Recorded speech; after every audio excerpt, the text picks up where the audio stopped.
الحمد لله نحمده ونستعينه ونستغفره ونؤمن به ونتوكل عليه ونعوذ بالله من شرور أنفسنا ومن سيئات أعمالنا من يهده الله فلا مضل له ومن يضلل فلا هادي له ونشهد أن لا إله إلا الله وحده لا شريك له ونشهد أن سيدنا ومولانا محمدا عبده ورسوله أرسله الله تعالى بالحق بشيرا ونذيرا وداعيا إلى الله بإذنه وسراجا منيرا أما بعد فقد قال الله تبارك وتعالى في القرآن المجيد والفرقان الحميد أعوذ بالله من الشيطان الرجيم بسم الله الرحمن الرحيم إنما يعمر مساجد الله من آمن بالله واليوم الآخر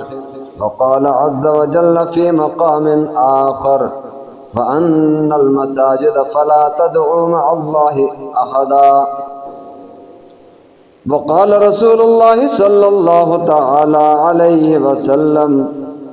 من بنى لله مسجدا بنى الله له بيتا في الجنة أو كما قال رسول الله صلى الله تعالى عليه وسلم وقال رسول الله صلى الله تعالى عليه وسلم إن الله لا ينظر صوركم ولا أموالكم ولكن ينظر إلى قلوبكم وأعمالكم أو كما قال رسول الله صلى الله تعالى عليه وسلم صدق الله مولانا العظيم وبلغنا رسوله النبي الأمي الكريم ونحن على ذلك لمن الشاهدين والشاكرين والحمد لله رب العالمين رب اشرح لي صدري ويسر لي أمري واحلل عقدة من لساني يفقهوا قولي رب زدني علما رب زدنا علما رب زدنا علما وعملا سبحانك لا علم لنا إلا ما علمتنا إنك أنت العليم الحكيم اللهم صل على محمد وعلى آل محمد كما صليت على إبراهيم وعلى آل إبراهيم إنك حميد مجيد اللهم بارك على محمد وعلى آل محمد كما باركت على إبراهيم وعلى آل إبراهيم إنك حميد مجيد يا رب صل وسلم دائما أبدا على حبيبك خير الخلق كلهم جس دور پہ نازاں تھی دنیا اب ہم وہ زمانہ بھول گئے جس دور پہ نازاں تھی دنیا اب ہم وہ زمانہ بھول گئے اوروں کو جگانا یاد رہا خود ہوش میں آنا بھول گئے غیروں کو جگانا یاد رہا مسلمان ہوش میں آنا بھول گئے اور منہ دیکھ لیا آئینے میں پردہ نہ دیکھا سینے میں منہ دیکھ لیا آئینے میں گناہ کا داغ نہ دیکھا سینے میں دل ایسا لگایا جینے میں، مرنے کو مسلمان بھول گئے۔ اور اذاں اب بھی ہوتی ہے مسجد کے میناروں سے اے انور، اور اب بھی اذان کی آواز آتی ہے مسجد کے میناروں سے اے اظہر،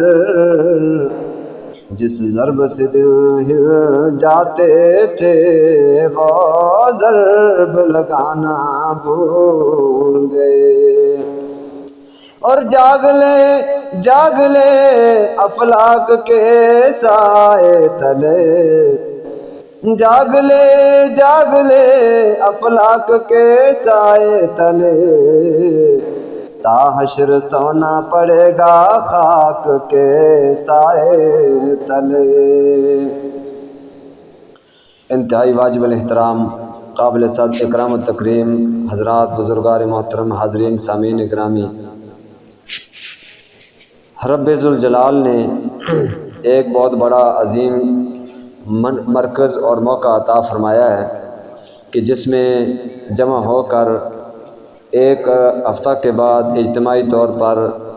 فرض نماز جمعۃ المبارک باجماعت ادا کی جاتی ہے، اور یہ بڑا رب ذوالجلال کا عظیم احسان ہے۔ اور اسی طرح ایک جو اجتماع ہوتا ہے وہ دن میں 5 وقت کا اجتماع ہوتا ہے کہ جہاں پر مسلمان مل کر 5 وقت کی باجماعت نماز ادا کرتے ہیں۔ اور اسی طرح ایک سالانہ اجتماع ہوتا ہے جو یعنی کہ مختلف انداز میں، مختلف طور پر، مختلف علاقوں میں، جسے عید کا موقع کا اجتماع کہا جاتا ہے، وہ عید الاضحیٰ کا ہو یا عید الفطر کا ہو، وہ مسلمانوں کے لیے دنیا کے ہر کونے میں، ہر جگہ پر وہ اجتماع ہوتا ہے۔ اور اس سے بڑھ کر ایک بڑا سالانہ اجتماع ہوتا ہے، وہ حج کے موقع پر وقوف عرفہ جسے کہا جاتا ہے، میدان عرفات میں جہاں پر حج کی ادائیگی کی جاتی ہے، حج کا خطبہ پڑھا جاتا ہے، تو وہاں پر سب سے دنیا کا بڑا عظیم اجتماع ہوتا ہے۔ اور ایک سالانہ عظیم اجتماع وہ تبلیغی روحانی اجتماع کے نام سے وہ دنیا کے مختلف ملکوں میں ہوتا ہے، جہاں پر مسلمان مل بیٹھ کر دین کی تبلیغ کی فکر کرتے ہیں، مسلمانوں کی فکر کرتے ہیں، یا کفار کی بھی فکر کرتے ہیں کہ ان تک کلمہ کیسے لے کر جایا جائے، کیسے پہنچایا جائے۔ اور اسی طرح جو اپنے مسلمان بھائی ہیں ان کو پھر اس دین کی یا اسی طرح کلمے کی کے تقاضوں کی یاد دہانی کیسے کی جائے، تو اس کی بھی بڑی فکر ہوتی ہے۔ تو اسی فکر کا نام دعوت و تبلیغ ہے، اس کا بھی اجتماع ہوتا ہے۔ اب مسلمانوں کے بڑے عظیم اجتماعات ہوتے ہیں، ان کا بڑا فائدہ ہوتا ہے، اپنے طور پر بڑا عظیم جو ہے وہ اتفاق، اتحاد اور جو ہے وہ ایک ملی وحدت کا ایک نظارہ پیش کیا جاتا ہے، ایک منظر سامنے آتا ہے۔ اسی طرح مسجد جو ہوتی ہے، مسجد یہ اللہ رب العزت کا ایک عظیم کار ہے، اس کی بھی مختلف صورتیں ہیں، مختلف کیفیات ہیں، مختلف حیثیتیں ہیں۔ ایک وہ مسجد ہوتی ہے جو محلے کی مسجد ہو، جہاں پر ایک فرض نماز باجماعت ادا کرنے کا 25 یا 27 دو روایات ہیں۔ ایک روایت کے مطابق 25 فرض نمازوں کا ثواب ملتا ہے ایک فرض نماز باجماعت ادا کرنے کے ساتھ، اور اسی طرح دوسری روایت کے مطابق 27 فرض نمازوں کا ثواب ملتا ہے ایک فرض نماز باجماعت ادا کرنے پر۔ کتنی بڑی سعادت کی بات ہے۔ اور ایک مشکات شریف کی حدیث مبارکہ میں اسی ترتیب سے مختلف مسجدوں کے درجات کے لحاظ سے ثواب کے درجات کو بھی بیان فرمایا ہے۔ جو جامع مسجد ہو اس میں ایک فرض نماز یعنی کہ ادا کرنے کی وجہ سے، ایک فرض نماز، جمعہ نہیں، جمعہ تو اپنی جگہ پر ہے، ایک فرض نماز باجماعت ادا کرنے کی وجہ سے یعنی کہ 500 فرض نمازوں کا ثواب ملتا ہے۔ اور اسی طرح مسجد نبوی میں، مسجد نبوی مدینہ منورہ میں، مسجد نبوی میں ایک فرض نماز باجماعت ادا کرنے پر 50,000 نمازوں کا ثواب ملتا ہے۔ اب جو لوگ وہاں پر گئے ہیں، جن کو حج یا عمرہ کی سعادت نصیب ہوئی ہے، تو وہاں پر حاضری ہوئی ہے، تو ایک فرض نماز پر 50 نمازیں نہیں 50,000 نمازوں کا ثواب وہاں پر حاصل کیا ہے۔ اب کتنی پڑھی ہیں؟ ان ہر ایک فرض نماز پر 50,000 نمازوں کا ثواب پایا ہے۔ اور اسی طرح خانہ کعبہ میں جاتے ہیں، عمرہ کی ادائیگی تو وہاں پر ہوتی ہے، یہ صرف زیارت روضہ رسول صلی اللہ علیہ وسلم کی زیارت ہوتی ہے مدینہ منورہ میں، یہاں پر وہ عمرہ نہیں ہوتا، تو وہ زیارت پر اور پھر مسجد نبوی میں نماز پڑھنے پر۔ اور حضور صلی اللہ علیہ وسلم نے فرمایا کہ من زار قبری وجبت لہو شفاعتی، جس نے میرے روضہ اور میری قبر مبارک کی زیارت کی، میری شفاعت اس کے لیے واجب ہو گئی، میری شفاعت اس پر اس کے لیے واجب ہوگی، میں قیامت کے دن اس کی ضرور شفاعت کروں۔ اور حضور اکرم صلی اللہ علیہ وسلم نے فرمایا کہ جو شخص مجھ پر زیادہ سے زیادہ درود کثرت سے درود پڑھتا ہے، وہ گھر میں بیٹھا ہو، اپنے ملک میں بیٹھا ہو، اپنے علاقے میں بیٹھا ہو، جو زیادہ سے زیادہ مجھ پر کثرت سے درود بھیجتا ہے، میری شفاعت بھی اس کے لیے واجب ہو جاتی ہے، میری شفاعت کا سب سے زیادہ مستحق وہ ہوتا ہے۔ اب ہم کتنا درود شریف پڑھتے ہیں، کتنی درود شریف کی تلاوت کرتے ہیں روزانہ؟ کچھ بھی نہیں۔ اب نماز کسی نے پڑھ لی تو نماز میں کوئی درود وہ آٹومیٹکلی آ جاتا ہے، اتحیات میں درود ابراہیمی آتا ہے، باقی کہیں حضور صلی اللہ علیہ وسلم کے اس میں گرامی کہیں سن لیا تو وہاں پر صلی اللہ علیہ وسلم کہہ دیا تو کہہ دیا، بس وہ بھی کسی کے ذہن میں آ گیا تو ٹھیک ہے۔ حضور اکرم صلی اللہ علیہ وسلم نے فرمایا کہ میری امت میں سب سے زیادہ بخیل شخص وہ ہے جس کے سامنے میرا نام لیا جائے اور میرے نام پر درود پاک نہ پڑے، سب سے زیادہ بخیل یعنی بخل کی بات ہے۔ تو اس لیے درود پاک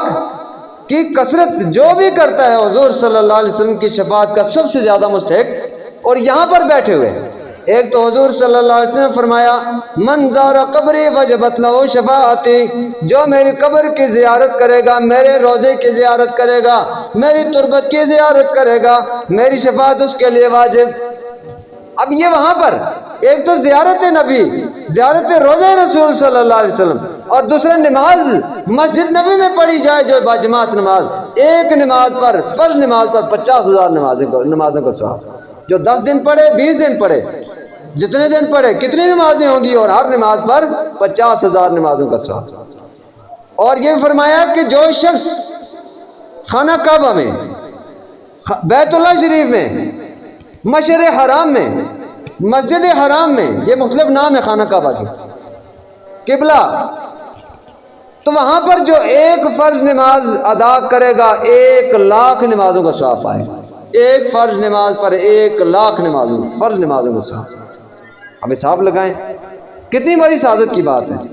جو وہاں پر گیا اور جس کو رب نے وہاں پر بلایا، اور جو وہاں پر جائے اور رب بلائے، اور پھر ڈرتے ہوئے جانا چاہیے، خوشی بھی ہونی چاہیے اور ڈرنا بھی چاہیے، کیا پتا میرا رب مجھ سے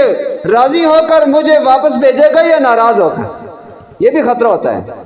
کیا مجھے کچھ عطا کر کے بھیجا جائے گا یا مجھ سے جو کچھ ہے وہ بھی چھینا جائے گا۔ بعض ایسا ہوتا ہے کہ ایک بندہ جاتا ہے وہاں پر، اللہ سارے گناہ معاف فرماتے ہیں، خوش ہوتے ہیں اور اس سے رضا کا اعلان فرما کر اور اس کے گناہوں کو معاف فرما کر واپس بھیج دیتے ہیں، بہت کچھ عطا کر۔ ایک ایسا بھی ہوتا ہے جو وہاں پر جاتا ہے، نہ اس کا عمرہ قبول، نہ حج قبول، نہ زیارت قبول، کچھ بھی نہیں، اور وہاں سے رد ہو کر واپس آ جاتا ہے اور آ کر پھر مردودوں والے کام کرتے ہیں۔ یہ قبولیت کی یا آدمی قبولیت کی پہچان ہوتی ہے، یہ جو پہلے سے بڑھ کر اچھا ہو جائے یہ سمجھے کہ وہ قبول ہو کر آ گیا، اور اسی طرح جو پہلے سے بڑھ کر یہاں پر آ کر فتنے کرے اور اذیتیں تکلیفیں اور جو نافرمانی اور گناہ بندوں کو ستائے، یہ سمجھے کہ یہ مردود ہو کر آ گیا۔ تو اس لیے اللہ بلاتے ہیں یا قبول کرنے کے لیے یا رد کرنے کے لیے، تو اس لیے خوف سے جانا چاہیے،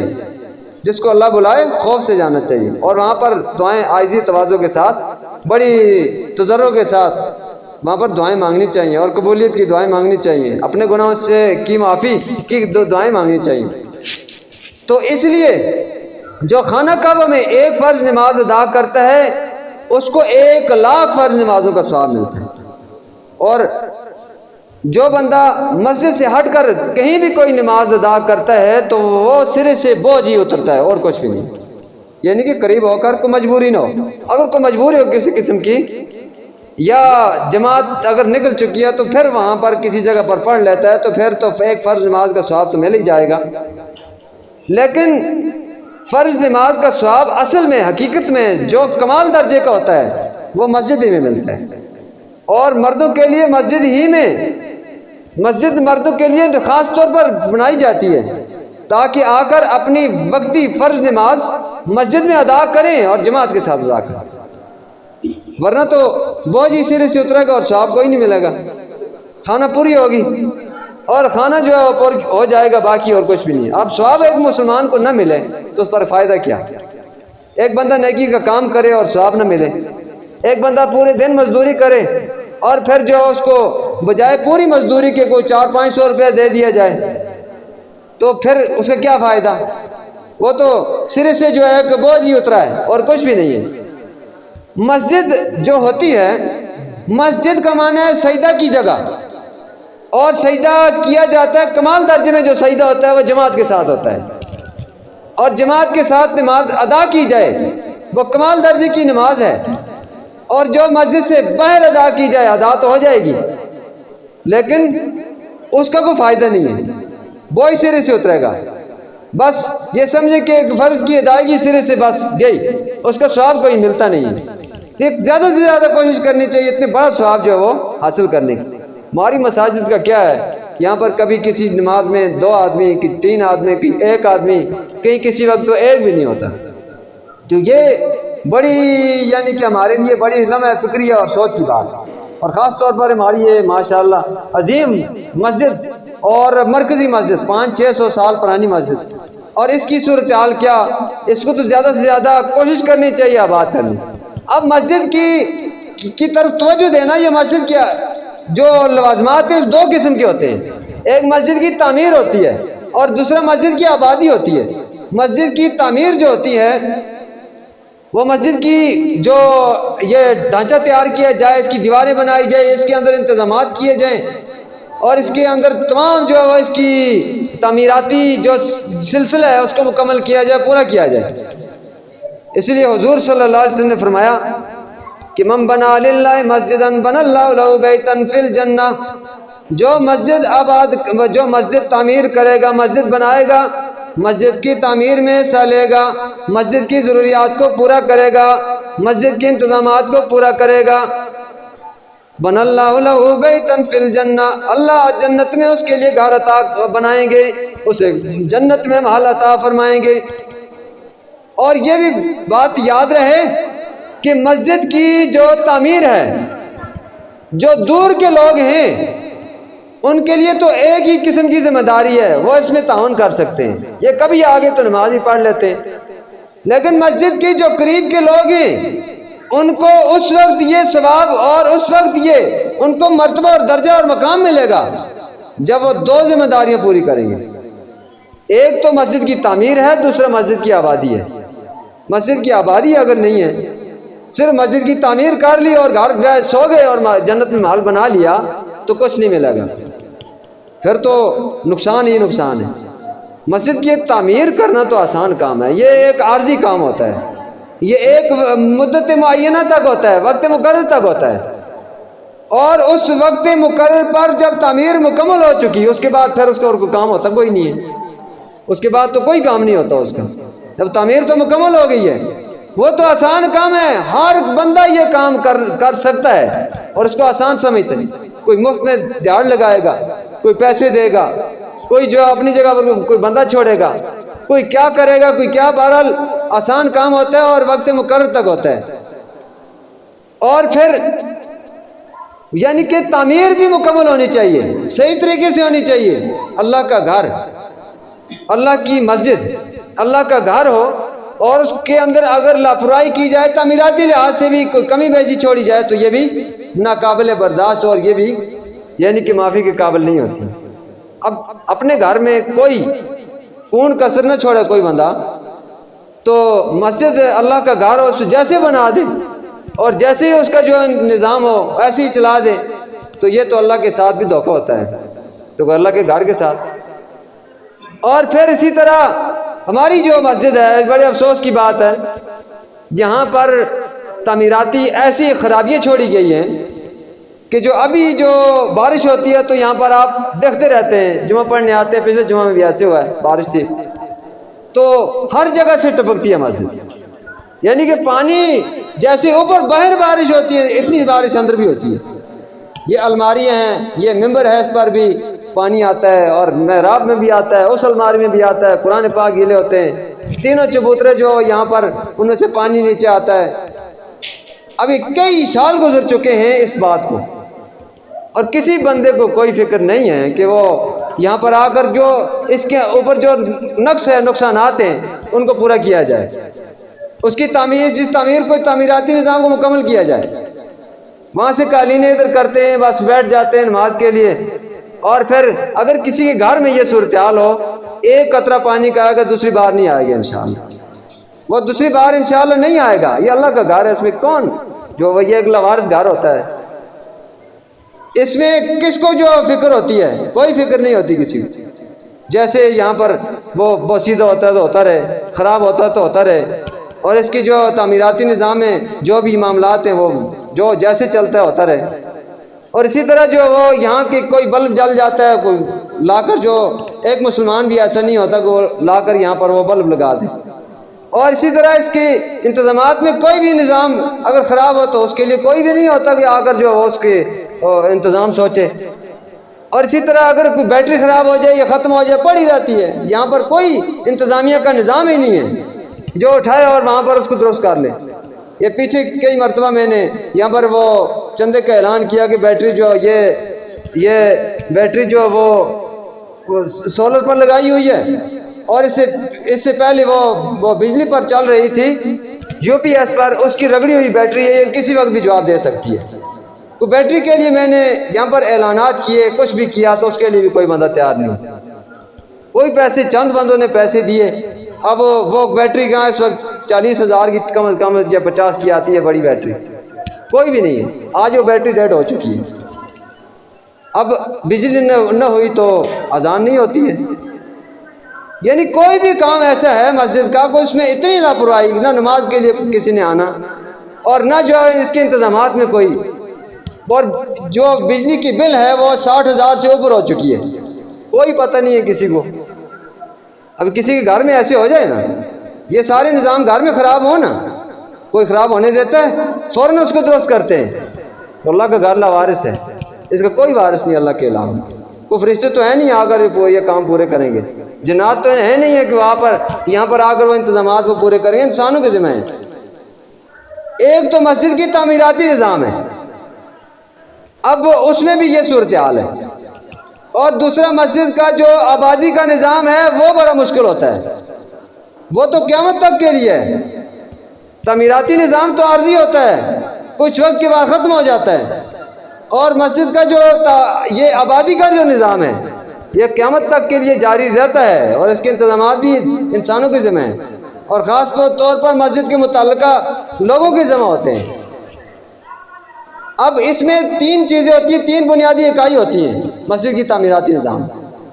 ایک لوگ ہوتے ہیں جو آتے ہیں مسجد کو نمازوں سے آباد کرتے ہیں، نیک اعمال سے آباد کرتے ہیں۔ ایک جو خادم صاحب ہوتے ہیں، مؤذن ہوتے ہیں جو اذان دیتے ہیں، مسجد کی صفائی کرتے ہیں، خدمت کرتے ہیں۔ اور ایک امام صاحب ہوتے ہیں جو نماز بھی پڑھاتے ہیں، جمعہ بھی پڑھاتے ہیں، اور جو ایک مدرس ہوتے ہیں جو مسجد میں قرآن پاک کی تعلیم دیتے ہیں۔ یہ مختلف قسم کے یعنی کہ افراد مل کر مسجد کی آبادی ہوتی ہے۔ اور شہروں میں یہ ہوتا ہے کہ ہر فن کا، ہر یعنی کام کا بندہ جو ہے وہ علیحدہ ہوتا ہے، یعنی کہ انتظامیہ جو ہوتی ہے، وہ کمیٹی کے جو لوگ ہوتے ہیں وہ علیحدہ ہوتے ہیں انتظامات کے لیے۔ کوئی بھی مسجد میں کسی قسم کا انتظام ہے، تعمیراتی ہے یا آبادی کا ہے، وہ انتظام کرتے ہیں۔ اور دوسرے نمبر پر عام لوگ ہوتے ہیں جو آ کر نمازیں ادا کرتے ہیں، مسجد میں تعاون بھی کرتے ہیں، لیکن وہ ذمہ داری ان پر نہیں ہوتی ہیں کہ جو انتظامیہ کی ذمہ داری ہوتی ہے۔ اور اسی طرح ایک مؤذن ہوتے ہیں جو صرف اذان دیتے ہیں وقت پر، اذان کہنا بھی ایک آسان کام نہیں ہے، مشکل، سب سے مشکل کام ہے کہ وقت پر آ کر اذان کہنا، اور یہ ڈیوٹی اندھیرے سے شروع ہوتی ہے، اندھیرے میں ختم ہوتی ہے جا کر، اور پھر وقتاً فوقتاً یعنی کہ مختلف اوقات میں یہ ڈیوٹی چلتی رہتی ہے، درمیان میں بندہ کسی اور کام کو نہیں جا سکتا جس کی یہ ذمہ داری ہو۔ اور پھر اسی طرح مسجد کی خدمت کرنا، مسجد کی صفائی کرنا، اس کے لیے علیحدہ بندہ ہوتا ہے، شہروں کی بات کر رہا ہوں۔ اور اسی طرح نماز پڑھانے کے لیے امام علیحدہ ہوتا ہے، اور جمعہ پڑھانے کے لیے خطیب علیحدہ ہوتا ہے، اور پھر اسی طرح سبق پڑھانے کے لیے، درس و تدریس کے لیے، قرآن پاک کی تعلیم کے لیے ایک علیحدہ استاد ہوتا ہے۔ اور یہ سارے مل کر جو وہ ایک، اور سب کی ضروریات پوری کی جاتی ہیں۔ یہاں پر کیا ہے،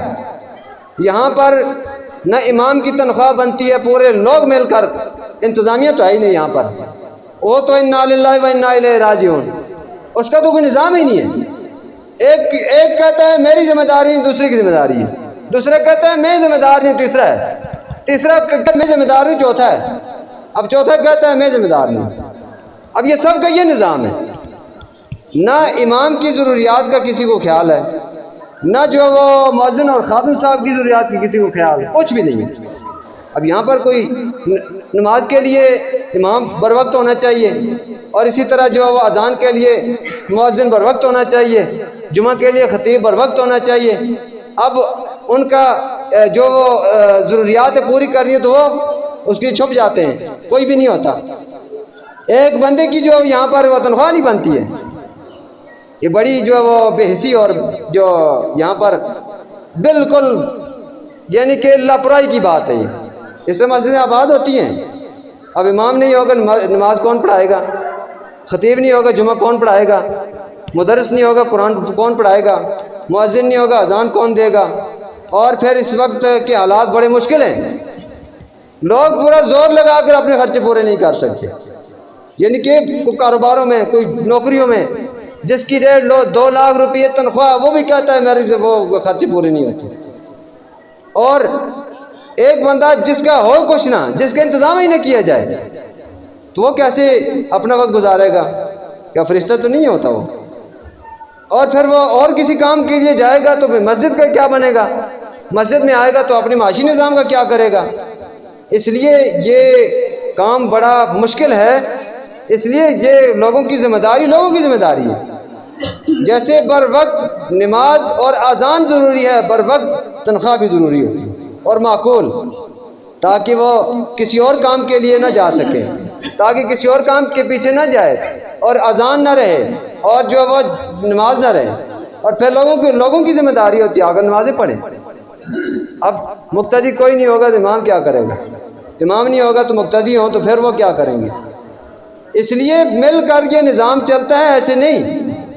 دینی لوگ دینی ضروریات لوگوں کی پوری کرتے ہیں، اور لوگوں کا ذمہ ہوتا ہے وہ ان کی دنیاوی ضروریات پوری کریں، تو یہاں پر ایسے نظام نہیں چلتا۔ اس لیے رب ذوالجلال نے قرآن پاک میں ارشاد فرمایا کہ انما یامر مساجد اللہ کی مسجدوں کا آباد تو وہ لوگ کرتے ہیں، تعمیر وہ کرتے ہیں، انما یامر مساجد اللہ کی مسجدوں کو آباد کرتے ہیں جو اللہ پر ایمان رکھتے ہوں اور قیامت کے دن پر ایمان رکھتے ہوں۔ اور اگر ایمان ہی کمزور ہے تو مسجد میں نہیں آ سکتا، آدمی مسجد میں نہیں آ سکتا۔ اور مسجد کو کیسے آباد کریں گے؟ اپنی ضروریات پوری کریں، اور مسجد کی ضروریات پوری نہ ہو تو یہ مسجد کو غیر آباد کرنے والی بات ہے۔ اس لیے کوشش کرنی چاہیے کہ مسجد کے انتظامات میں جہاں آ کر بیٹھتے ہیں، کوئی خطیب ہوتا ہے جمعہ پڑھاتا ہے، یہ آسانی ہوتی ہے، اور اگر کوئی امام ہوتا ہے نماز پڑھاتا ہے تو آسانی ہوتی ہے، مؤذن ہوتا ہے اذان دیتا ہے وہ آسانی ہوتی ہے، اور مسجد کا نظام چلتا رہتا ہے۔ تو اس لیے معاشی نظام کے لیے یہاں پر کی شعبوں سے کام نہیں چلتا۔ لوگ کہیں بھائی آپ ذکر کریں، آپ جو تلاوتیں کریں، بس اللہ کو یاد کریں، چھوڑیں بھائی یہ دنیا کے کام۔ تو اس لیے اللہ تعالی ہم سب کو اس بات کی سمجھ عطا فرمائے، سمجھ نہیں ہے، بالکل سمجھ نہیں ہے، پوری یعنی کہ قوم مل کر ایک مسجد کا نظام نہیں سنبھال سکتے، پوری قوم مل کر، یعنی کوئی بندہ ایسے نہیں ہمارے متعلقہ مسجد کے لوگوں میں سے کوئی بہت ہی غریب ہو کہ جو یعنی کہ مسجد میں حصہ نہ ڈال سکتا ہو یا مسجد کے ساتھ تعاون نہ کر سکتا ہو، لاپرواہی ہے، بالکل لاپرواہی۔ اور جیسی بڑی مسجد بنائی ہے اگر لاپرواہی کریں گے اتنا بڑا وبال ہی پڑے گا، یہ ذہن میں رکھ، کیا ثواب ملے گا؟ اب یہ سمجھے کہ مسجد میں جو تعمیر میں حصہ ڈال دیا اور پھر اس کے بعد جنت میں مال بن گیا اور ہم سو جائیں، تو ایسے نہیں ہوگا، اس کی ساری ضروریات پوری کریں گے تب ثواب ملے گا، ورنہ مشکل ہے۔ اللہ تعالیٰ ہم سب کو صحیح طریقے سے مسجد کو آباد کرنے، اس کی تعمیر و ترقی میں جو وہ حصہ لینے کی اور کوشش کرنے کی توفیق عطا فرمائے۔ وآخر دعوانا ان الحمد للہ رب العالمین۔